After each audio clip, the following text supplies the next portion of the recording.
Hey guys, Scuba Chris here. This is one of my many types of traps I use for crabs. It says collapsible shrimp trap, but these shrimp traps are also great for crabs. Basically the same principle. It doesn't matter on the brand name. You just have to look for certain things. Like if you go with wire traps, make sure they're vinyl coated.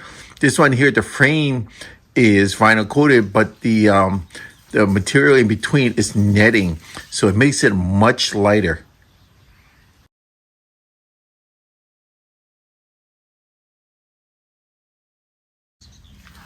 Now this is what it looks like when you put it together. See, when it first comes in, it's going to be flat like so.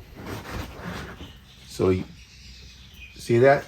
You just put these little clips on, and what happens is you got a little bait netting that's in here. See this? So what you do, hold on, there we go. So what you do is you just put bait in here, tie it up, open it up, you throw the bait in.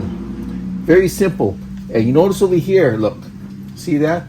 That's the way the shrimp or the crabs will walk in. Now this says it was for shrimp, but I've used this very successfully for crabs here. I catch crabs for bait, but occasionally you get some really large blue pincher crabs and some Samoan crabs. And you got your little lanyard holder over here.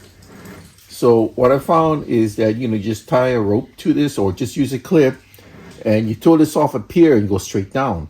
But you can also toss this out and just leave it alone with no line or anything on it and just use a small little grapple hook, throw it out, and you can snag it and bring it back in. So it's a very simple way of catching bait or your dinner for your next outing.